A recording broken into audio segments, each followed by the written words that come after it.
That does not compute to me. Have you watched them this I year? have, but we've seen him play 5 games. Hello world, and welcome back to Gridiron Gamble, the only podcast that puts its money where its mouth is. I'm your host, Rich Ryan, and I'm joined by the entire collective, the Disciple, Brett Collson, Donnie, DP Peters, and the resident moose himself, Mo Nuwwarah. Apologies to our podcast listeners for no recap this week. I was at a wedding. I had some spirits. I was a bit down since we went 1-4 and we lost one of our survivor entries. So it just didn't happen. And if you thought I was kidding when I posted from our Twitter account at Gridiron Gamble that the pod was going to be canceled forever if the Chiefs lost on Monday night, I was only half kidding. I really think we would have just folded it up and never done an episode ever again had the Chiefs lost that game, Mo. Well, if we want to place blame, just to throw it out there, just to be fair to me, Donnie was the one who didn't want to do the podcast, okay? He was too devastated. I was like, whatever. Why was I devastated? Wait, Donnie was the most positive of all of us. Donnie's like going through historical records. You make sure to check out Donnie's show on Tuesdays where he goes over the Las Vegas contest where he was being positive.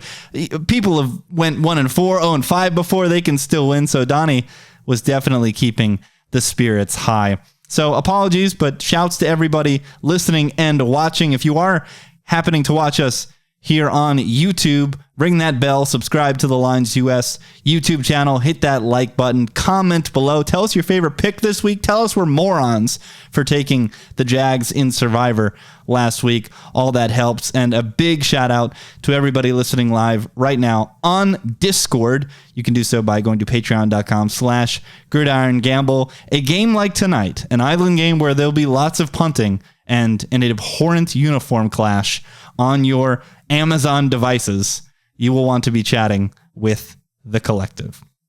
By the way, I said 1-4, right? It was just a disastrous week. Let's put it behind us. Let's move forward. And we start, as always, with split games. And we have a very contentious split game to kick things off. It is PJ Walker and the Carolina Panthers traveling out west to the City of Angels to take on the Los Angeles Rams. The line is 10 in Circa, and this game somehow, someway, is in every single top 5 amongst the collective. Either you're a moron and you're laying 10 points with the LA Rams, or you're a moron and you have PJ Walker in your top 5. We're all morons. Who wants to go first? I know which moron Brett is. Which moron is Brett? You Brett probably have this wrong, Mo. Quarterback. No, you have it wrong. He has it wrong. And Mo probably would have guessed that I'm laying the 10 points. And I'm not laying the 10 points. I don't know what I'm doing this week. Somebody please, Mo, go ahead. Please take the torch. Start with this insane game that for some reason all of us have a strong opinion on. I'll start. You're the one who should know this, Rich. You always talk about the threshold. PJ Walker is a mile below the threshold. He can't even see the threshold. Okay? PJ Walker had a job because he played for the former coach in college. Otherwise, he wouldn't even be in the league, okay? The Panthers aren't going to score 10 points, okay? This is already the worst offense in the league, bottom 3. I don't know, they're right there. Colts, Bears. You can put the Rams, you can put the Panthers up against anybody, okay? They're as bad as it gets. That was with a starting quarterback, okay? And maybe sometimes I like backup quarterbacks. I trust some random dude. He's been in the league. He's a veteran. No. PJ Walker is atrocious. He can't run the ball. He can't throw the ball. All he can do is take sacks and turn the ball over. Okay? This is going to be a whitewash. The line should be like 14. This line is like way too low. Let's pump the brakes. Problem is, let's pump the brakes a little bit. The Rams suck on offense too. Yes, the Rams are awful. You're not going to sit here and listen to me tell you the Rams are good. Okay, But look at the pass rushes they've been facing. The 49ers. Well, does Brian Dallas. Burns not play for the Panthers anymore? Dude, the Panthers are like 20th in pressure rate. Yeah, they there's got nobody one good else. player. It's just Brian Burns. That's it. That's it. It's all it is. I don't know, man. So they're actually going to look like a football offense. It's been embarrassing what their O-line has been doing the last few weeks. But this is not like those other teams they've been facing. Correct. You know what this Rams team is? This is the 2019 Rams when Jared Goff was playing behind that putrid offensive line, and we just targeted him in spots where he was facing elite pass rushes because he was fine otherwise. But against those pass rushers, the Niners, the Steelers, the Ravens that year, he was atrocious. This is the same thing. They cannot protect Matt Stafford, but Carolina has not proven that they could generate any consistent pressure this year. 25th in sacks, 22nd in pressure rate. So I think this is a good opportunity for Stafford to have time, go through his progressions, not rely on Cooper Kupp every single time, spread things out. They might even get a yard running the ball in this game. That's a big part of it too, It's I think. actually possible. I guess I'm just over the Rams. I can't see a world where they lay 10 points against another pro football team. And you're right. PJ Walker might not meet the threshold. The Panthers might barely be an NFL team. But I don't know. I've just seen nothing from this offense that makes it in any way possible to lay this amount of points with them. And then there's the new coach dead cat bounce factor in this. Like, what if something Wilkes, having an adult in the room, gets these guys to be professionals? I don't know. Did they hate Rule? I don't know. And the weird dynamic is PJ Walker obviously had a good relationship with Rule because he's like Mo said, he's only in the league because of Rule. So how does he react to this? This is a weird game. And what is the contest going to do with this game? Is anybody in the contest touching this? Nobody's taking either side of this one. And yet what are we doing? Here we are, all of us putting it in our top. I have no idea what to do. I hated this week. I loved my top pick. It was, spoiler alert, sniped by the collective because we all had the same top pick. I loved my second pick. It's a lone wolf. So now I'm like, I must be an idiot. And I don't like my third pick. So I don't know. I don't know what I'm doing this week. Let's move on to the next game, which is another split game affair as I pull up my notes here quickly. And it's Broncos at Chargers. And Brett's going to lead us off here because he has the highest opinion on this game. And I am with him on the Denver Broncos, catching the points in Los Angeles. Mo furrows his brow. But Brett, this is a tried and true collectivism. This is the week.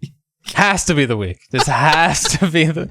I this actually is the think week this yards per play matters. Yeah. This offense has been a disaster, but there has to be positive regression coming here. There has to be something coming with this offense. Like, they're 31st in points per play, but part of that is because of their total incompetence in the red zone, where they rank dead last. Like, this offense actually hasn't been that bad. They've been awful in high leverage. That has to change. They move the ball every week. Yeah. And I think this kind of sets up well for the Broncos. Extra time to prepare. And this is an elite pass rush that generates pressure against an offensive line that's getting healthier, but still missing a huge piece on that left side. I like Denver quite a bit here. This is an intriguing spot. I don't think anybody's going to take this in the contest either. And we're kind of in the situation now where we have to start looking at contest plays after last week. So I like Denver quite a bit. Donnie shaking his head. Mo, you are the highest. I don't have much of an opinion. I'm in the middle on this game. I mean, it's a little bit off the look ahead. It opened way off the look ahead. 4 was the look ahead. Opened 6.5, and there's been action on Denver. That's brought it down to 5.5. 4.5 in the contest, so Circa is predicting even more movement towards Denver. And yeah, it's just, Mo put it perfectly. Like, at some point, the Denver Broncos' ability to move the ball and have positive net yards per play is going to result in something positive. And I guess I'm just going to keep martingaling it until it actually happens. But Mo, you're a believer in your Hargers, the Bolts and them boys. Take it away. Yeah, Didn't Denver lose multiple starters, though, last week? Like, left tackle gone. I thought there was some other injuries too, but I'm not remembering them at the current time. But I thought a couple people maybe in the secondary went down. Yeah, I'm a little concerned about what Denver's got left. And I had this line exactly fair, though. So this was just in my bottom tier. Not thinking I would take either side. I guess I'm surprised anyone would. I do think it's obvious the Chargers are a couple points better than Denver. I mean, I think it would be crazy not to think that. So I know Denver's gets like almost the bye, basically. But I don't know, man. Russell Wilson has been legitimately awful. I know they're getting yards in a lot of spots, but he's been really, really bad. And the Chargers, I don't like the way they're calling their offense, but I mean, if Denver has all these starters out, I guess I'd be worried about what they're going to have on the field. I know that Garrett Bowles was out, but Bowles, however you pronounce that dude's name. I probably should have looked at the report. I thought they lost a couple other guys too. Oh yeah, Ronald Darby's out. DP had the Chargers second to last, so we will move to the third and final split game. Ravens at Giants. I have the highest opinion on this game, and it is on the New York Giants. They make the middle of my games this week, and honestly, this is just a complete respect pick for Brian Daboll. What he has been able to cobble together with these pieces on offense to be not only competitive, but to go out and beat the Green Bay Packers on a neutral field last week has been extremely impressive. He's really taken chicken bleep and made it into chicken salad. And all credit to him. They're moving the ball, dimes running on a bum ankle, gutting it out, bleeding on the field. So this is just complete respect for the G's. Mo, you have the Giants low. Anything to add on that? I guess I would just add Rashad Bateman's injury is pretty concerning to me. I feel like not Denver. I feel like Baltimore's offense has looked pretty rickety the last couple weeks, man. I know that like Rashad Bateman shouldn't be like a huge needle mover, but I guess when he's just so far and away better than the other receivers you have, it maybe does. Because I don't know. I just am not seeing as dynamic of a passing game from them the last couple weeks. So I guess when I see that, it makes me a little nervous that they could pull away here. But that being said, I did have this line fair as well. I will add one more thing. One of the reasons why I wasn't higher on the Giants is they're number one in blitz rate in the NFL, and that is just simply not how you stop Lamar Jackson. You want to rush forward with Lamar and keep your lanes and not over pursue, because if you blitz Lamar and you don't get home and you're playing man defense and Lamar breaks pocket, that's when you start to give up chunks of yards. And that's when the Ravens offense really starts to eat. DP, you are low, but you have the highest confidence on the Baltimore Ravens. So grasp your sword with all of your might and defend Baltimore. No, I got nothing here. I just think, generally speaking, the Giants are a little bit overrated right now, being 4-1, kind of being like the team that everyone's talking about behind Brian Daboll, when I mean, I don't really know why, but I feel like I've watched a crap ton of Giants football this year, and they haven't looked all that great. I mean, some of these wins have been like kind of weird and fluky. Not that we haven't picked them to cover in spots, but that's a different thing than actually winning football games. Here, I just think the Ravens are just a far superior team, and they're probably going to get their doors blown off, and it's going to be a wake-up call for a lot of those Giants truthers out there. The one thing that pretty kindly. Yeah, that the one thing that good. They're bad. The Giants are bad. For sure bad, but I mean, they just keep doing it. I mean, at some point, trotting out Richie James and something Bellinger as your top pass catchers is not going to work, but they're catching 5.5 points at home, so it's not even like we need them to go out and win a football game. The one thing I love looking at my sheet here, I love just seeing a green 1 next to special teams DVOA for the Ravens. Harbaugh just keeps doing it, man. That guy's just the best. So split games, insane high opinions on Panthers Rams, although nobody could muster much of an argument for either side. Broncos Chargers. Brett's got the Broncos in his top 5. Not much resistance from any member of the collective. And then Ravens Giants. We're very lukewarm on that game as well. All right. It's going to get real spicy now because it's time for some Lone Wolves.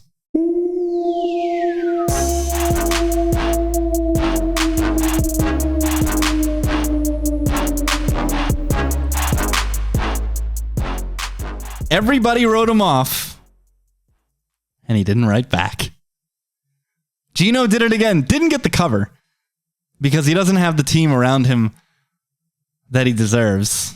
Mo is squinting quite hard here. I have no idea where you're going with this. Someone clicked on the Cardinals? I love the Cardinals this week. If there's one thing that we are 100% certain of, right, in the NFL, it is that the Seattle Seahawks have the worst defense potentially in the history of the league. They're the worst defense in the league by a mile, and it could be historically bad. Look at the two teams that just shredded them. The Saints with nobody. Something Olave was the receiver, the only receiver, and his brains were leaking out of his ears. 15 pick. Right, but he was on the field for how many minutes in that game? And then it was the something Taysom show. Yeah, you refuse to give any credit to Taysom, the GOAT. They couldn't stop the wing T. I mean, Taysom is the absolute GOAT at being the GOAT. At being Taysom. Whatever that is, he's the GOAT of that. I just don't know how you can say Seattle has by far and away like miles the worst defense when the Detroit Lions are still in the NFL. Well, because they're still in the NFL. They didn't get annexed from the NFL as far as I'm concerned. Because Detroit gave up all their yards to GOAT Geno, so you give him a pass there when the greatest quarterback of all time comes into your place. Like, what are you going to do? And then last week, it's Belichick, a great offensive line, and Ramondre. Like, I don't care if it was something zappy. Like, they have a great running attack. But go back to a week prior. Detroit with no Amon-Ra St. Brown, no DeAndre Swift. They scored 40 against the Seahawks team. What is an actually below average offense going to do to this Seattle defense, right? Aren't they just going to shred Arizona's them? defense? Yeah, I just said it's below average, but it's not terrible. They just got shredded by terrible offenses. Terrible, buddy. Would you take Arizona's offense or Detroit's offense without Amon-Ra and DeAndre Swift? I guess I'll take Arizona, but what am I like? The Cardinals. What is football based on in 2022? Passing. How good is your passing offense? Yeah, and why would the Seahawks show an ounce of resistance against the Cardinals' passing attack? What evidence do we have? A way better quarterback than the Cardinals. Of course they do. It's not even close. But at least the Cardinals' defense will have some resistance, right? They will actually go out and play defense. Like defense isn't allowed. And if the other quarterback is great, he's going to shred you. Did we just say that Geno's way better than Kyler? Yes, he's way better. No, he's not. Why isn't he? Look at the weapons He's for sure Geno better. Is playing with. He's for sure better. Did you Kyler's see? playing for with sure nobody. Better. Something Geno's Andrews third in EPA. Something Andrews. He's shredding everybody. You see the throws he's making, Brad? I have, but it's been 3 weeks. So I made this, but it's not like I did this little thread on Twitter. There's no way we could have come into this season with a concrete understanding of what Geno Smith is as a quarterback. Since Ike Enkempali broke his jaw, right? He threw fewer than 200 passes in pro football. And people determined what he was. During that time, Drew Lock threw 710 passes. He literally threw 3x the amount of passes that Geno Smith did in pro football. Why wasn't he winning jobs over Drew Lock? Because he came back and he was never going to take the team from Fitzpatrick because the Jets were a 10-win team that year. The next year, they weren't just going to bench Fitzpatrick because he was a 10-win quarterback. Then he goes to the Giants to back up Eli Manning. Are they really going to bench Eli Manning, their Hall of Fame double Super Bowl winning quarterback, for Geno? No. Then he goes to the Chargers. Are they really ever going to bench Phillip Rivers in his waning years to put in Geno Smith? I'm talking more recently with the Seahawks. Like, he had opportunities to win a job. It's Russ. From Russ. Well, Russ, but Russ sat quite a few games. Like, why wasn't he given an opportunity over? Technically, I was looking at Geno's PFF stuff. They actually liked his work last year. They had him at like 75 or something. So that's like above average. And I the last time Geno took a starting snap for the Jets, he went out last week of the season against the Dolphins team with a winning record and absolutely shredded them. that last week of the season. And then he gets his jaw broke by some moron who's an accountant now. And then his whole career gets Why is sidetracked. Brett arguing anyways? What's going on? I thought he was with me. Tell me why the Seahawks. Tell me why you guys love the Seahawks. The Seahawks are going to score 35. And the Cardinals will score 50 and win Maybe. and cover.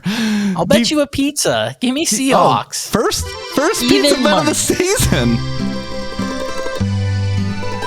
Love the Seahawks this week. This is wrong team favored. It's not, though. It's the Cardinals not. suck. They do suck, but at least they can get a stop. Why are they road favorites? Because they can get a stop. The Seahawks literally can't get a stop. They might get it. Kyler might just throw them the ball when he throws deep. Geno won't turn it over. He's just going to march up and down the field. Are we DP's worried about the Tyler Lockett injury?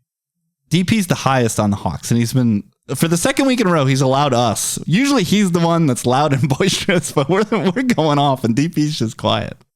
I mean, you know how I feel about Kyler Murray and the Arizona offense. I mean, they're going to be the ones that screw this up.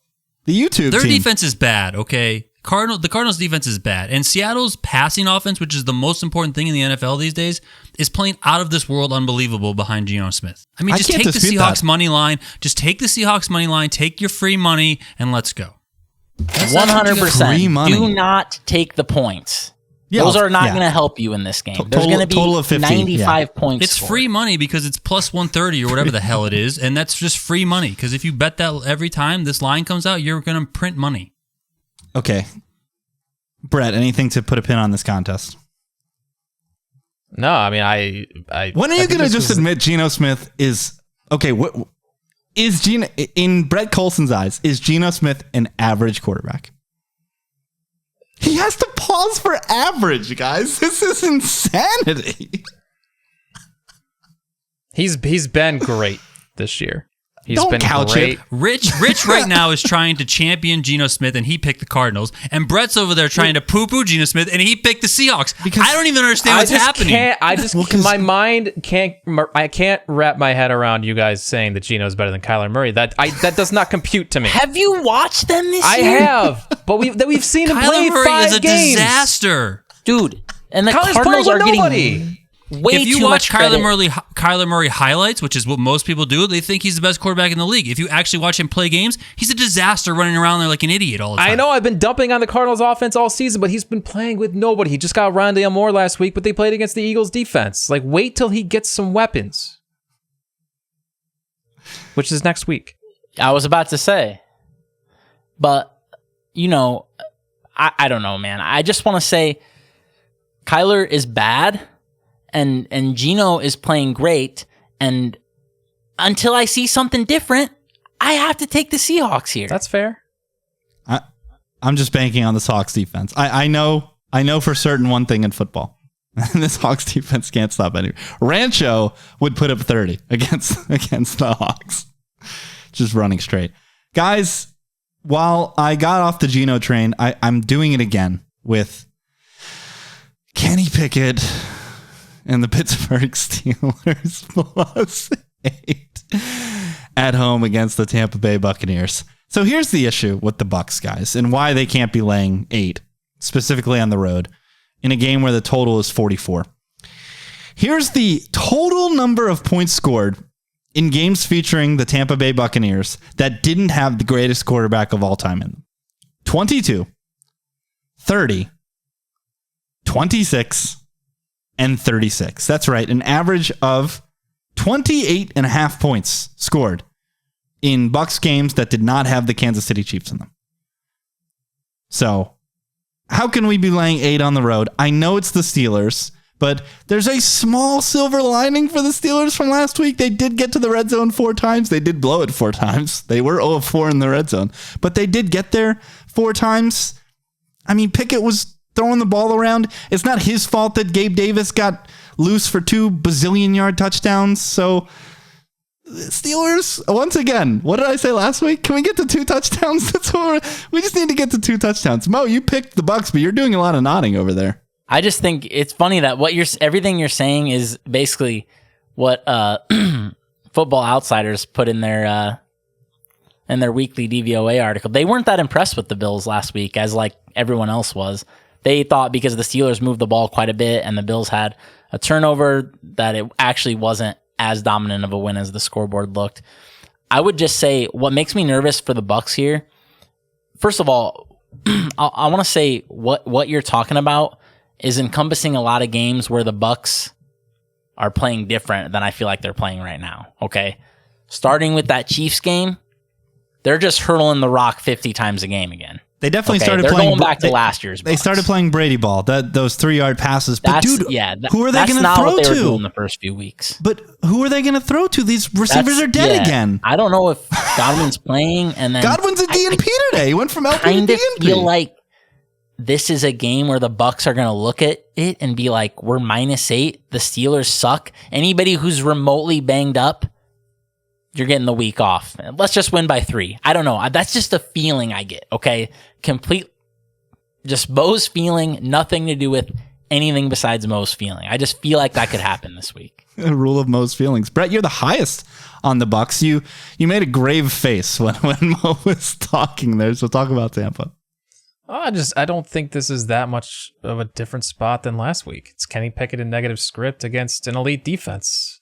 That's going to get pressure. That's the big question, I guess, here is, what is this Steelers offensive line? Because metrics are saying that this line has been good to this point. 4th in pressure allowed, 11th in adjusted sack rate. But coming into the season, this was being rated as a bottom 5 offensive line. So I'm probably going to have to watch back and actually see it with my own eyes. Like, are they doing a good job in protection? Especially with Kenny Pickett. I mean, this is a new quarterback they're playing with.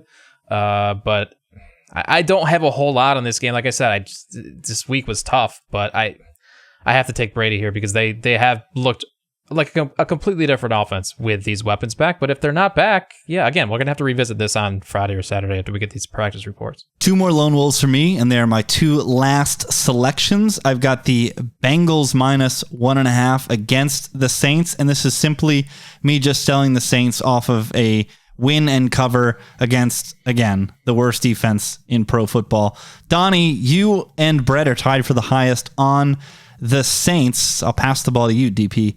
What do you like about New Orleans here? Well, first of all, isn't this a bit of a contest play?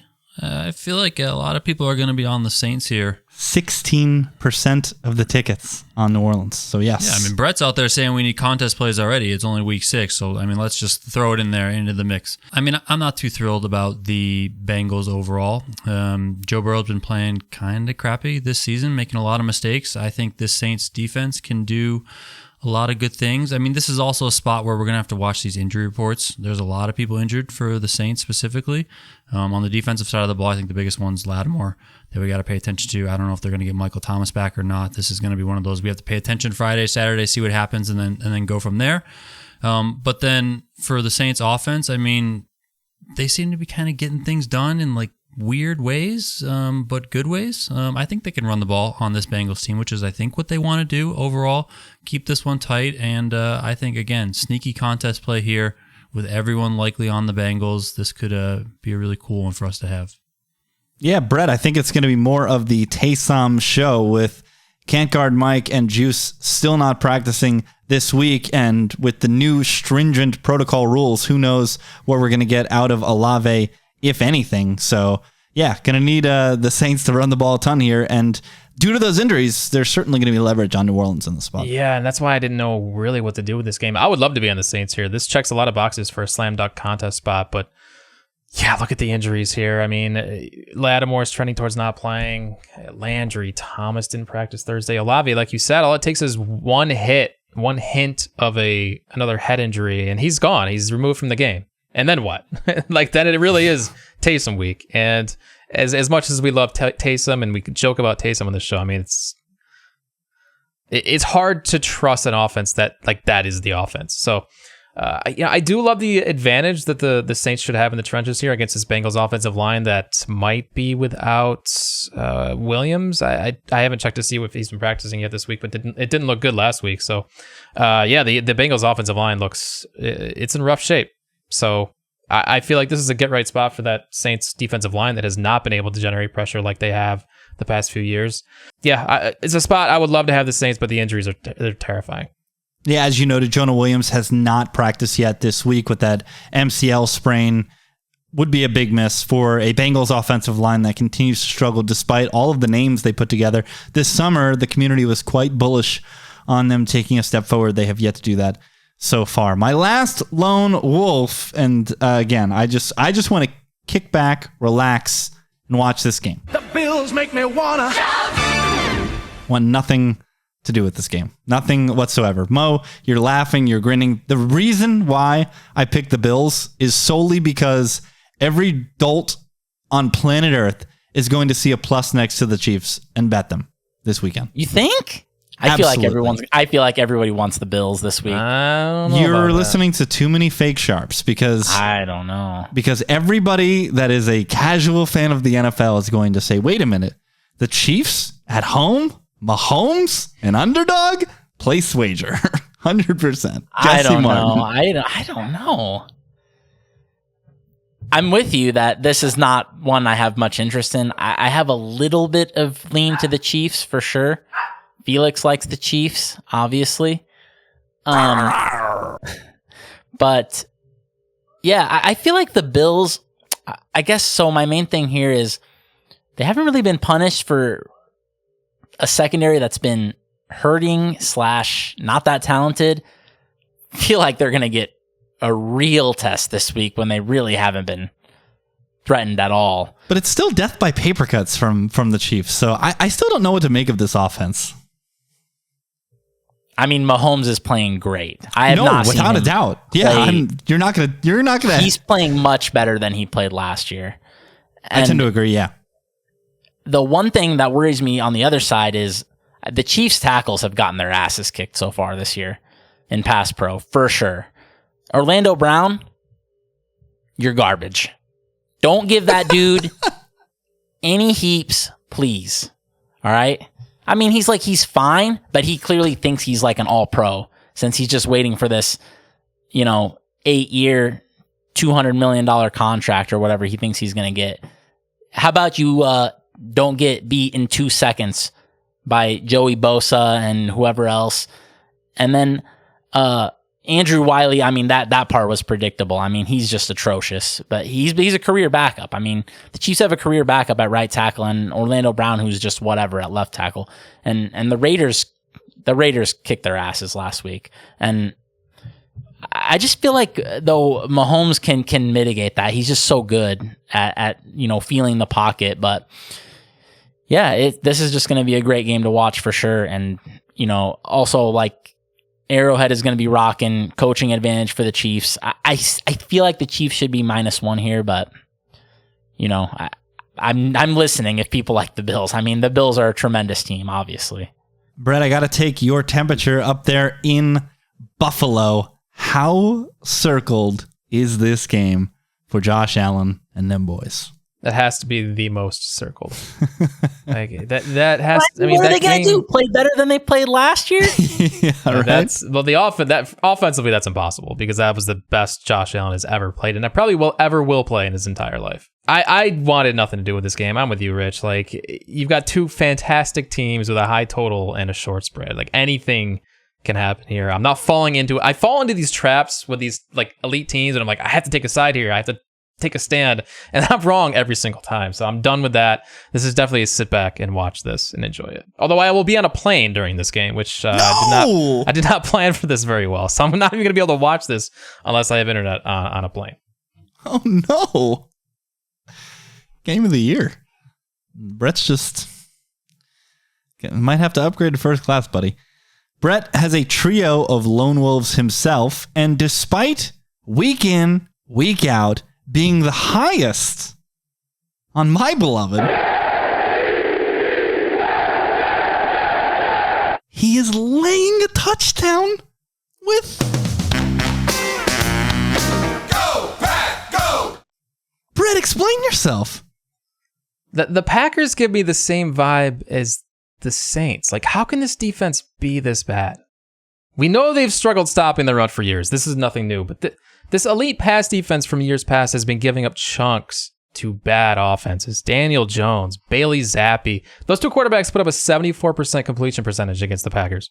They had nobody to throw to. Jones and Zappi, 74%. That's concerning. Not to mention Green Bay has its own issues on the offensive side of the ball, if you want to lay a big number. But this team is due for some positive regression too. Like, as far as putting points on the board, they're 25th in points per play despite rating out as a top 10 offense this season. And I just think this is a good buy low spot. Returning home after that was a weird game in London. Look ahead in this game was 9.5. So at 7, yeah, I like the Packers here against a Jets team that is not nearly as good as their record says it is. Well, just completely folding all of his. I'm not folding. I like the Jets, but should they be 3-2? No, they should not. That sounded like a man who folded. They should definitely be at least 2-3 with that insane Browns result. Mo, you are highest on the Jets, so I'll let you go first, and then I'll back you up. What do you think about Gangrene here? I wanted to know what you thought about Gangrene, so you tell me what's going on. You've watched way more Jets than I have, so yeah. So all I know is the Jets got insanely lucky with the schedule the last couple weeks. They got to face a dude we'll talk about later, I guess. Anyways, I won't get into that right now. And they got to face Kenny Pickett's NFL debut in short notice when he didn't prepare as the starter. So I don't know how much I'm supposed to buy into these. But you've seen them, so you tell me what's going on. I mean, and in addition to that, the only thing I'm thinking when I see this line is the stuff we've been saying for weeks about Green Bay, which is like, I don't know how I can lay 7 with this team when all they do is give the ball to their running backs. So I don't know. You got to tell me what the Jets are. I don't know what the Jets are. To be honest, I'm not sure either. I still think they have one of the widest range of outcomes in the league. And you want to talk about schedule luck, you can add the Browns to that, right? In the fact that they played Brisket instead of Deshaun Watson. Obviously, the majority of teams that play the Browns got that in their favor as well. But, the coin still landed on Gangrene there. As noted, I was at a bar on Sunday, so my viewing of the Jets game was limited, though. Shouts out to Something Skippy, the GOAT, who made sure that it was on one of the screens. It was a quad box, but it was one of the quad box. We love Skippy on this show. Goat Skippy. The bar is called Theory. It's in downtown Chicago. Skippy has some connection to it. It was a fantastic time. If you're in Chicago and you want to watch football, it is a Pats bar too, by the way, DP. So, and every time the Pats scored, they played that stupid song that oh my god, I wanted to kill somebody. And the fact that they scored 30-some points, man, it was a tough one. Was it Dropkick Murphys? Dropkick Murphys. Yes, that's correct. So the Jets. So I went back and I watched the entire game last night, and I was very concerned by the rush defense because Skylar was at quarterback for the Dolphins, and all they were going to do was run the ball, and yet they ran the ball at a 5 yards per attempt clip. I mean, Mostert was blasting into holes. And what I saw with my eyes on tape is not what I'm kind of seeing in these ratings. I guess the Jets are coming out as average, but they're 10th in defensive adjusted line yards, which it didn't jive with what I saw. I thought the Dolphins were getting away with whatever they wanted to on the ground, and then that fourth quarter just kind of fell apart with the fumble, and the avalanche kind of fell down. So, hey man, Zach, he's capable of making any throw on the field, but he's still missing his layups. Obviously they benefit from a big play to Breece Hall, but I kind of think that's predictive because they're going with that pony look with Breece and Carter on the field at the same time, which is going to create some nightmare looks for linebackers. So yeah, I think the Jets just have a massively wide range of outcomes. That's why I was low in this game, because I could see the Packers coming out running straight, having all the success they wanted, and Zach Wilson having the absolute on the road at Lambeau blow-up game, throwing 3 picks. So that's why I couldn't be high on the Jets. But then it wouldn't surprise me if the Jets won this game. Honestly, like if everything clicks and the defense plays as it did at its highest moments, they could just win this game. Are the Jets better than the Giants? On their best day, I think the Jets are miles better than the Giants. On their worst day, they're worse than the Giants. That's what I mean. I just think this Jets team is like, you just don't know what's going to happen from week to week. And that's terrifying when it comes to handicapping. Niners at Falcons. He folded his beloved Jets, but he could not fold his love for Kyle Shanahan. Brett, was this just you blocking us from fading the Niners again in consecutive cards? No. I think this was me fading the Falcons going 6-0 against the spread this season. And yet they're catching a minority of the tickets, 60% on the Niners. And who can blame people after watching them absolutely smack the living hell out of Carolina? Mo, you were the highest on the Falcons. They bubbled your top 5, just couldn't get them in there, but you do like Atlanta this week. I don't want to like Atlanta because when I look at the way these two teams play football, I mean, man, Atlanta has gotten a lot of mileage out of their running game, okay? And nobody can run the ball on the Niners at all. But then at some point, not having your starting players on your defense has to matter, right? I mean, I know that the Niners can just throw anybody out there, especially in the secondary, and I just don't know who these people are, and then they crush. I never heard of something Huafonga. He's been the best defensive player I've watched literally all year, I think. Every week I watch this guy, he's destroying everything in sight. You know who he trains with, right? Round pick. You know who he trains with, right? And it's because he's also Polynesian and because he also plays like him, the comparisons are insane. He trains with Polamalu. So he looks like Polamalu. Well, that's what I mean. You wouldn't even know it was anybody different out there. And he does the same insane stuff where like he kind of just breaks the rules of the defense and just kind of freelances and does whatever he wants. Which, how do you prepare for that when you're in the offense, right? There's just this queen chess piece on the other side that can do whatever. His recognition is like the most insane thing. It's Every ridiculous. time I watch, he reads these plays. The offense doesn't know the play as good as he does. But dude, what if all these players are out? I mean, Bosa, Mosley, we know he's out. Jimmy Ward's out, it says. It says Trent Williams already out. Like Armstead, these are all dudes. At some point, you need your starting players. I mean, I don't know.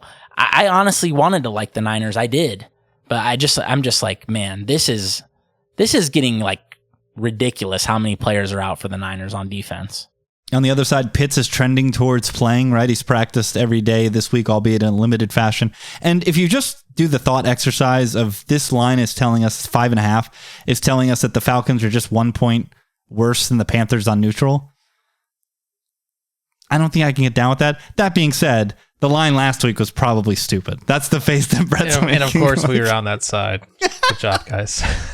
You can only direct that at me, okay?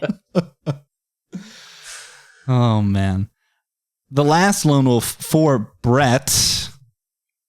Last week, he was against them. Now he's on them. The Dallas Cowboys, albeit very, very low. Anything to say? You're shaking your head, Brett. I honestly have. I thought this line is fair. I have nothing here. It was definitely more interesting early in the week when all these offensive linemen for the Eagles were questionable, but it looks like they're all getting in practices late in the week, so that's trending towards this being a very interesting matchup in the trenches that I kind of just want to sit back and watch, so I have nothing on this game. If this ticket count is true, 34% on the Eagles, I might have to reconsider what my top pick is, given that my top pick was sniped by the collective and nobody wants Kyler on the card. Although I think I got sniped anyway. Spoiler alert.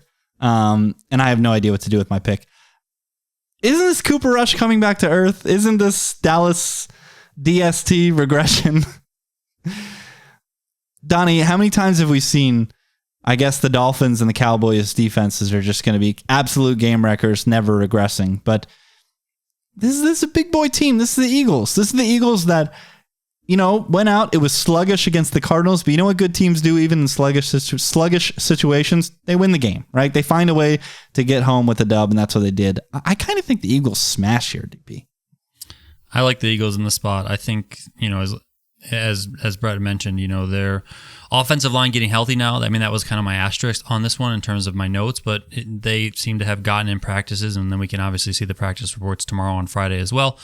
But if they're healthy, I think they're the type of team, the type of unit that that combats exactly what Dallas does, where they rush with 4. They got Micah Parsons out there running around like a madman and just getting after the quarterback. Couple that with the fact that Jalen Hurts is extremely mobile and is pretty smart and safe with the ball overall. So if he does have to break pocket, I really trust Jalen Hurts this year. I like them to be able to put up points. And then on the other side, I mean, I just don't know, like, what can Cooper Rush ultimately do? I mean, I think he's really benefited from the fact that this Dallas defense has really helped him out in a lot of these games this season. So if he's going to be a negative script playing from behind on the road in Philadelphia against a really, really good team, I mean, I don't really see it. I mean, and I kind of chalk up a little bit of last week in terms of the Eagles. Like, I mean, Rich, you mentioned they're on the road against a team that they feel like they should probably beat. Couple that with the fact that they're probably looking ahead to this game against Dallas, in a little way. So this is a really big spot for the Eagles, I think, and I think they're going to be up to it because they are, by everyone's account, and I think we would all agree here, one of the best teams in the league for sure. Yeah, Cooper Rush has, like you said, lived in positive game script. Now he's got the Eagles coming who, like Dallas, can get to the quarterback with 4. They're only 20th in blitz rate and 6th in pressure rate, which means they're getting it done with 4. And Mo, like DP said there, your boy Jalen Hurts, they can freeze Micah Parsons with a lot of this read option kind of razzle-dazzle and not let him just pin his ears back and get into the backfield. Yeah, the Eagles have the weapons and the offensive line to somewhat limit this pass rush.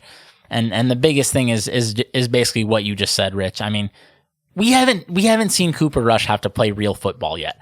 I respect what he's doing. I'm very happy for the guy.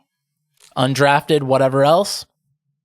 He hasn't had to play real football yet. He's playing to say he's been playing on rookie mode is doing a disservice to rookie mode. I mean, dude, they just started the game 10-0 on defensive points against the Rams. He hasn't had to make one tough drive yet against a defense that knows he's throwing. It's not anything we can believe in at this point. Like, and this is the Eagles. I mean, he's probably going to be losing the game at some point on the road, tough environment. Like, I just don't think it's going to, I mean, he had 74 passing yards or whatever net last week. Like, you can't win like that every week. And now you're facing the Eagles. I think House of Cards probably going to crumble at this point. That being said, I did think 6.5 was a fair line here. So only slightly off my number. And I guess though, I never thought about the Eagles as a contest play though. I'll say that. So if they are, then I like the Eagles here, man, because I think there are a lot of scripts where they, go up 17 and I don't see Dallas ever coming back from that. Mo, we'll keep it with you for our final Lone Wolf. DP doesn't have any. Mo's just got one. And it is the Minnesota Vikings traveling to Miami as 3.5-point favorites to take on the greatest football team. Miami and the Dolphins, the greatest football team. Look ahead of -1 for the Dolphins. So they're saying that the drop from Teddy Two Gloves to something Skyler is 4.5 points, Mo, and you don't think that is enough for something Skyler? It might be 10.5 points, you guys, okay? I want you guys to listen to me because you guys don't watch college football. I don't either this year. Last year, I watched a lot of college football, okay? I like Skylar Thompson a lot. He won me many wagers with Kansas State the last few years. He was the man, okay? I love this guy. I never thought he would take a professional snap. I was stunned he was even on a roster. He was he was what Joe Burrow was the year he was bad, where he just was plunging into the line as like a running quarterback. Like, he's not a running quarterback who's ripping off 60-yard runs or, making dynamic plays. He's 6 yards in a cloud of dust running quarterback, okay? To say I'm surprised that he's on a pro team is putting it mildly. When I saw he was in the game, I was like, no way, that's the same guy. Okay? I thought this was a different S. Thompson. I'm not kidding. And I'm just telling you guys, he should not be out throwing passes on pro fields, okay? I don't know, I could see this being Minnesota by 30, but then again, it's Minnesota, and I don't trust it. We've seen it before. Cooper Rush wrecked these guys last year. But, dude, also the Dolphins. Why can't the Dolphins... Okay, what if Brian Flores was the reason the Dolphins had a good defense? because they suck now. No pressure, no coverage, can't stop the run. Yeah, there's nothing there. I have to push back on something, Skylar, though. I was like, hey, this guy's not terrible for a seventh round guy. You know what I was impressed the most about is that McDaniel called his normal game. It seemed like there were fewer deep passes for sure, but like this dude was like making checks at the line, and there's still a ton of motion in the offense, which it looked like they were running an NFL offense. I'm so used to it. Maybe this is just the amount of skill at quarterback now with all these kids going to Elite 11 and playing 7-on-7 and just playing a bazillion reps at quarterback. I'm so used to a guy going in and like not even knowing how to like take a snap, right? I'm so used to the Jimmy Collson at Seattle experience when a third string quarterback gets in there. So maybe that's coloring my analysis, but hey, I was like, okay, this dude feels like somebody who's going to play multiple like week 17 games in his life. Like it just, I can see this guy as like some backup that takes, 60 snaps a year in the NFL. And then, yeah, just like you said, the Vikings, just their propensity to just blow their to smithereens. I mean, we saw it last week, 21-3. We had the -7.5 pieces all around the city of Minnesota. Does that need to be? Damn it. Brett, you are the highest on the Dolphins. You have them in your top 5. Miami and the Dolphins, the greatest football team. There it is. We had to have Rula back up somewhere. Well, yeah, of course. But all this talk about the Dolphins, have we decided that Vikings are good? Like, look at these 4-1 teams right now. We know the Bills are good. We know the Chiefs are good. We know the Giants are bad. What are the Vikings? I can't figure this team out. Like, outside of that week 1 game against Green Bay, they have not looked good at all. Blown out by Philly. They barely beat Detroit. They barely beat New Orleans. And then what happened last week? They were bludgeoning the Bears, just marching up and down the field in the first quarter, first half. They had 29 first downs, 12 of 15 on third down. How did they not win last week by 30? What happened? Because we had the Bears. That's okay. why. Because we had the Vikes. I will That's say, why. It is hard to lose 15 points in a game on special teams. I think the Vikings might have done it. I guess that could be it. But Mooney also made the Beckham catch against us. Like a team that literally could only pass for 100 yards had a 40-yard Beckham play against us. Like, what is going on? The Vikings also just seem content to sit back and let the opposing quarterback just get into a rhythm late. And that wasn't the first time that's happened this year either. The question is, can Skylar Thompson expose this defense? Because, say what you want about Justin Fields. That kid is absurdly talented, and he made some plays last week. Skylar Thompson, how old is he? Isn't he like 25? How is he a rookie at 25? Yes, this dude has been around for years, okay? S. Thompson was taking snaps on my game cast for years. S. Thompson. Hunter S. He has playmakers, though, and he has a coach who seems to excel at getting the most out of this offense. Like, look at what Tua did the first 2 weeks. So I look at this as a pretty good spot to buy Miami with the backup quarterback, with Thompson getting a full week of prep. Is he going to carve this defense up? No, of course not. But I think McDaniel can scheme up a game plan to put them in a position to win this football game. And I don't trust Kirk Cousins ever. I'm done with Kirk Cousins. But what if he's not under pressure? Because he shouldn't be here. He might actually dice them up. That's what he does if you give him time.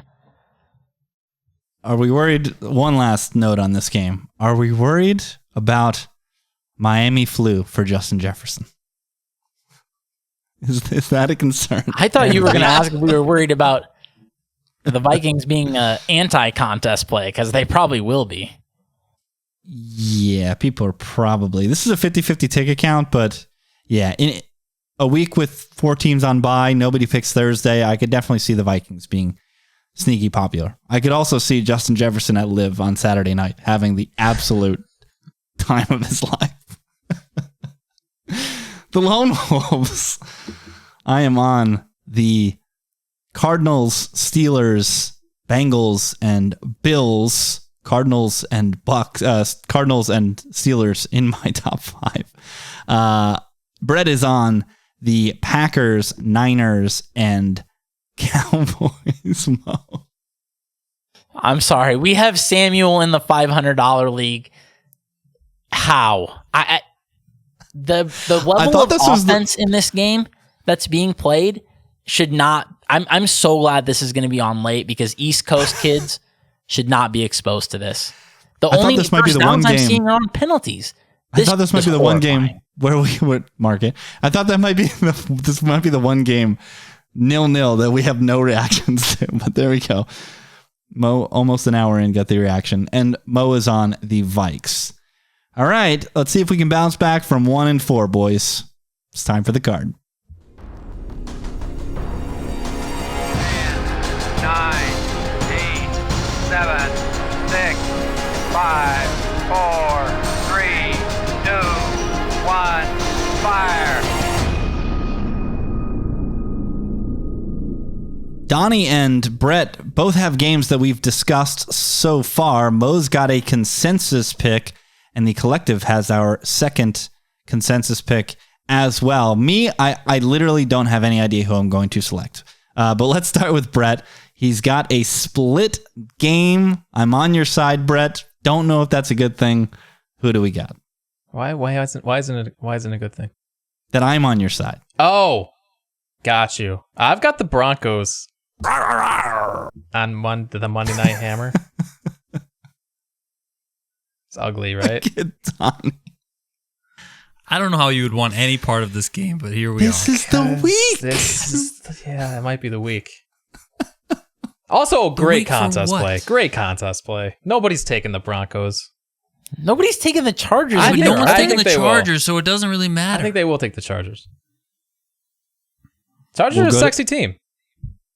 We'll go to DP. I'll take under 600 picks on the Chargers, Yeah, that's probably a good... which is no one taking the Chargers. Yeah, I that's think probably a I good would take line. the over on that. Uh-oh. It's a bye week, so Good. Book it for a pizza if you want it. pizza. I feel like I've already won not having to bet a pizza against Mo. I feel like I'm already in green here. Market. Sorry. Damn it. I feel like I haven't sworn all year. I am marking know. these, by the way. I don't know if you look at these, Rich, but I'm on top of it. Well, I just... Yeah, you guys I go to listened to bed the- and I look at the timestamps that Rich puts in these random chats. So sometimes he just texts me with a timestamp. Like, those are for the ad breaks. But yeah, trust me, I listen to you idiots talk 1,000 hours a week, so I will get them. DP has a majority pick that I am not happy with. we got the Seahawks. Play the sounder. That's right, baby. Just bet the money line, people. Come on, there's really money bet line. This one, there's no other reason not to. How are you not happy you get to sweat Geno? It's not Gino's fault. That's why. Gino's only 1 of 22. He's 1 of 53. I can't actually. wait for Kyler to throw 3 picks up there in Seattle. I hope so. It's gonna be glorious. Look, go Mariners, go M's, go Seattle. Everything's Seattle. Go Gino. Mo shaking his head. You have a bet Can on we the not other talk side? about the Mariners? I had the Mariners. I had Mariners game 1. Oh, that I don't game want to talk won. about the Oh, Mariners. that game won. Something baseball. I've got no idea what happened. Mo, you're up next. You have a consensus pick, a team we all liked last week, and we failed to talk about because I'm a terrible host. But a team that just continues to go out and perform and do well as long as they can avoid the head scratcher from the quarterback, who has surprisingly done head scratching things, even though it is against his nature. Who do we got, Mo? We got the Browns. I really like the Browns this week. I just don't believe in what the Patriots are doing. I don't believe Bailey Zappi. This is similar to the Cooper Rush situation. He has not had to make a real throw under pressure, not once, okay? They're just handing off. And let me tell you, I'm concerned that they can just keep handing off, okay? That is a concern. But how long can you just keep handing off in pro football? At some point, what Brett was saying earlier, I think he was talking about, the Packers. At some point, a bunch of good players on a good defense has to make a good defense, I guess is what I'm saying, right? Like the Browns have good players all over the place. There is no way they should be getting their asses kicked like this. I just cannot believe this is going to continue. I mean, I cannot believe it's going to continue, especially against an offense like the Patriots. Put your whole team within 5 yards of the line of scrimmage and see if Bailey Zappi can complete a pass. Okay. Nobody has done this yet. It was the Lions. Who cares about that? They're the worst. They're the literal worst. Okay. Rich said the Seahawks are, no, the Lions are actually the worst. They're not. They're not worse than the Seahawks. Yes, they are.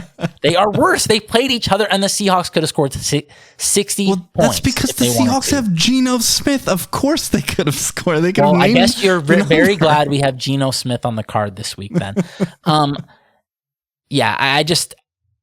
don't think Bailey Zappi and they can just keep doing what they're doing. And the Browns, how they are laying less than a field goal at home is beyond my comprehension here.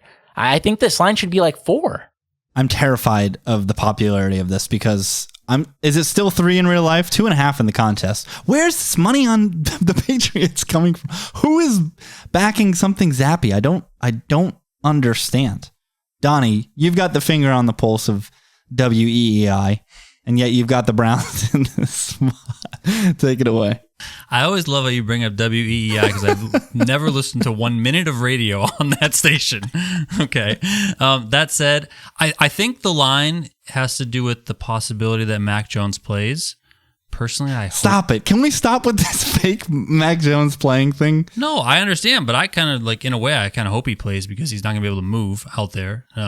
If you read anything about it, it's like if he plays, he has to be managed in like these 9 different ways because he can't move. Like, so good, play Mac Jones, run around, try and run around out there, while all these guys are chasing you down. It's not going to happen. I mean, the Browns are just a far superior team here. I don't understand why this is because the Patriots beat the bag out of the Lions, who are the worst team imaginable. I mean, like what? I don't understand. This is an actual professional team. And the Patriots got to go on the road now. Like, it's not going to happen. This is a great spot for the Browns. Potentially windy conditions on the road with a 4th-round rookie. I mean, good luck. Brett, anything to add here? I mean, I think people are backing the Patriots because of the matchup here with the Patriots' run game against this Cleveland. Like, what are the Browns doing with this rush defense? They are by far the worst that we've seen. In the NFL. Careful. I Run wrote defense? this. No, they are. They are the worst by so far you couldn't even imagine. Yeah, okay? look what the Falcons. Yes. The Falcons ran all over them. Listen, Rich. EPA per play. I guess they are 32nd in both EPA and rush defense DVOA. The difference between the Browns and 31st is the same as like 31st to like 25th. It's wild how far. But that's why I'm like, that can't continue. There's no way. And that's the thing. There's a ton of that sample that has both Garrett and Clowney out. Obviously not expecting Clowney in this game, but Garrett played, I think, 80-90% of the snaps last week. He'll be back this week at a full load, one would think. Brett, go ahead. Yeah, I was just going to say, people saw what the Patriots did last week on the ground, but that was against the Lions. Like, they're not. I don't know. I'm with Mo. I think that there's too much talent on this Browns defense for them to be this bad all the way around. So the Browns are just a far superior team.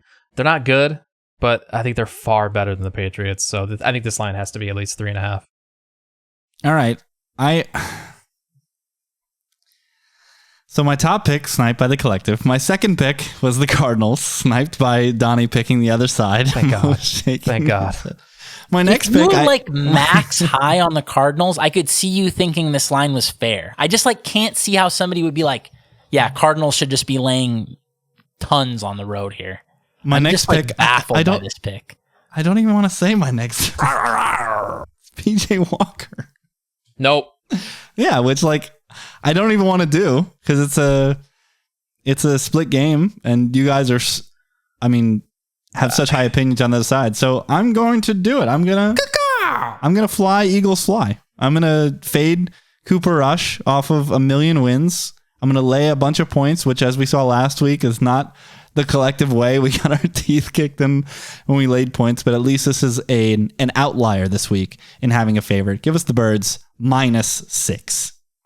How about that?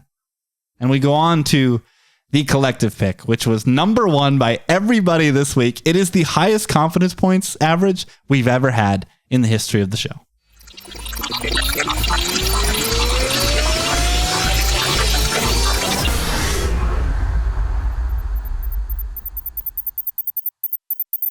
The collective chooses the Jacksonville Jaguars.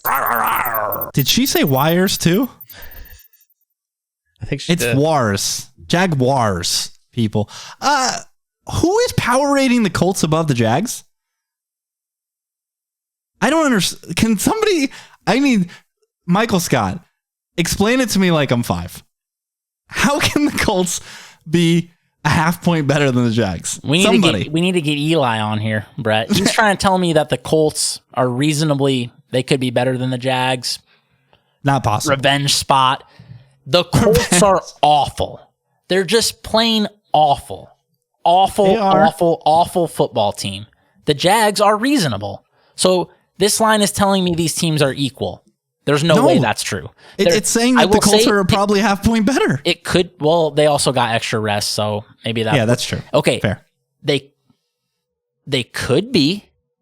They could be better than the Jags, but if they are, then everything we've seen this year has been fake. That's all it is. Everything this year has been meaningless if the Colts are better than the Jags, because they have sucked all year, and not for 1 second have they played better football than the Jaguars. They just haven't. It's really as simple as that. And fade the team that looked the worst last week. Who looked worse than the Jags scoring 6 points against the Houston Texans? Yeah, perception-wise, yes. Yeah. They actually played pretty well. They just kicked were everybody awful. out of Survivor. Yeah, they marched. They were awful. They were in high also leverage, yeah. like the Steelers, right? 0 for 4 in the red zone. That awful. I mean, come on, Trev. 2nd down. You can't make that throw in the red zone ever, right? Ever. You can't make that throw on 2nd down. Stunned he made a play that bad. How good he's been playing most of this year. That was so awful. It's Peterson too, so you have 2 downs after that, right? Like Peterson's going for it. We don't need to make that throw. Hopefully he's just locked in the film room this week. Yeah. Where are the Colts better at football? At what unit? Is there a single DeForest unit Buckner on the field? Having DeForest Buckner. And let me tell you, that matters. That guy was destroying the Broncos. Stephon Gilmore, I should give him a little credit too. He was pretty awesome too. But man, DeForest Buckner is an awesome football player. Man. Very proud of the collective getting our teeth kicked in by this team in Survivor last week and just getting right back on the horse. This one's going to hurt if it goes wrong. It's going to hurt. Whew. But what I can't close my eyes unless once again the Jags just completely blow up, right? Like the Colts have the Colts put together like a quarter of good football? I'm just asking for a quarter. The Colts should be 0-5. Yeah. This team is atrocious at offense. I mean that. As bad as you will see. This is as bad as an NFL offense gets. Their defense is actually respectable. They're like pretty solid. But when your offense is this bad, it just like doesn't even matter. Unless you can win 12-9 or whatever that score was. But yeah. Good luck trying that every week. Dead last points per play, dead last offense DVOA, pass offense DVOA. 29th in pressure allowed, which, I mean, against this Jaguars pass rush, good luck. And they have all these injuries on their offensive. This is not the Colts of old. This offensive line is a disaster right now. Matt Ryan, you sniff him and he drops the ball? Yeah. Like, he's been a negative play machine this year. The complete opposite of what you would expect from like a 15-year veteran. That's absolutely right. The collective has the Jags. Brett has the Broncos. DP's got the Hawks. Ugh. Mo has the Browns, and I've got the Eagles. We turn to DP, who is our last hope. Help us, Donnie Peters. You are my only hope. Who do we have in Survivor this week? Or do you want to talk it out? I mean, you got it? Yeah, I don't usually decide on Thursday unless we pick the Thursday game who I have. Okay, that makes for bad content. No, we've done that all team season. Content now. We've always like talked it out basically, and then like said tune in to Twitter basically. My favorite pick is the Browns this week. The Rich just flew off his chair. I like the Browns this week. I think they're in a good spot. Well, you have to factor in some things. Like I rule out certain teams that are like popular teams this week. Like I'm not taking the Bucks. I'm not taking the Rams. So like they're just off the board. So I can't take them, in my opinion. Because I'm trying to win us an extra million. Okay, so like that's just how this is going to work out. Yeah, never Rams for sure. Don't mind the 49ers. This is the last week we'd even be tempted to take the Rams. So if we don't take them now, we're never taking them. Yeah. Do we think the Bucks is going to be popular? Last week, people respected the island game value, right? They did not take the Bills. Nobody took the Bills, which was, I'm so mad. If I had predicted that, I would have ran to the window to take the Bills. Yeah. Yeah, I was completely fine with the Jags if they were like anywhere below the Bills, but I mean, obviously that pick sucked strictly because 36% of the people had it. Flat out, sucked out loud. So, again, is this contest going to be worried about the island future of the Bucks, who seem to be the most obvious play on Christmas right now against the Cardinals? If that's the case, DP. No, I think there's another obvious play on Christmas. The Chargers. They play the Colts. That's true. When I was initially doing this, the Colts were not going to be this awful. So what if the Colts are decent by then, though? I don't know. Is there a path to them being like, halfway decent? No, I understand. But that's also why I want to keep the Bucks, because I don't know what's going to happen by then. What if the Bucks get all these wide receivers back and they start humming along and they look really good? Like that's why I just want all options on these island games, because they're so far away that I have no idea. Or what if there's some crazy injury on the other side? Like I have no idea like what these teams are going to look like then. So I'd rather just not limit my options now. That's why I'm ruling out the Bucks now, me personally. Other than the Browns, so are there any other leans you got up there? Yeah, I mean they're both on our card. I kind of like getting crazy with the Seahawks, which I know Rich is going to love. And, yeah. I mean, why not? Jesus Christ.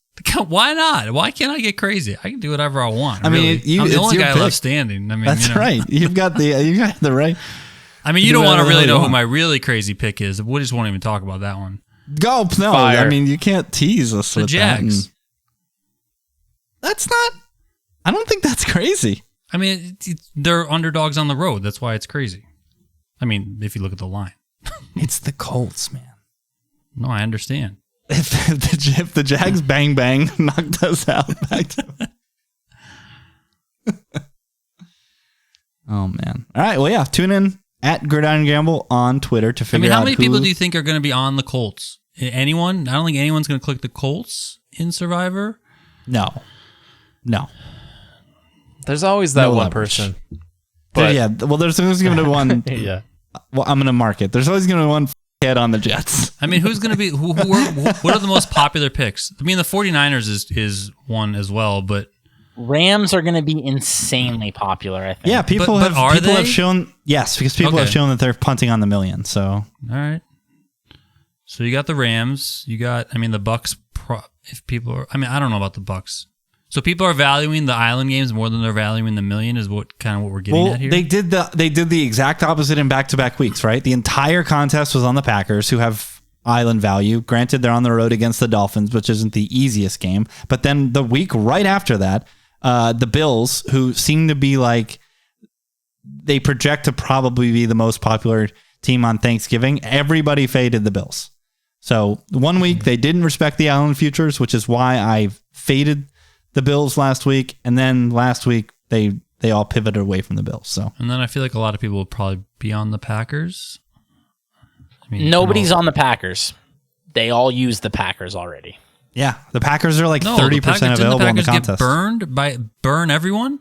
No, the Packers won. They beat Zappy. Remember? They should have eliminated all these people. They didn't. So I will tell you, if you like Packers, it's fine to use them anytime you like them because nobody's going to have Packers. Yeah, I think a maximum of 30% of the remaining contest has Packers. Kind of like them. Huh? And again, I think they're sneaky, a good team to keep for Christmas. I'm not using them because of Christmas. Who knows what? Yeah, if Donnie's trying to save for island games, I guess, did you use Baltimore week 1, Donnie? Yep. Okay. Green Bay's availability is damn lunatic. 26.5%. 49ers, but they have all these injuries. Yeah, I mean, my short list is the Browns, 49ers, Seahawks, and Jaguars is my short list. At Gridiron Gamble on Twitter. Follow these guys at Brett Collson, COLLSON, at Donnie_Peters, and at Mo Nuwwarah, NUWWARAH. We will be back for a recap this week. There will be no Chicago escapades for your boy. Hopefully with positivity, with a survivor team remaining, with a winning card in the contest. So we will see you then. Best of luck in your betting ventures. Has anyone scored a point yet in this game? 3-0. Peace.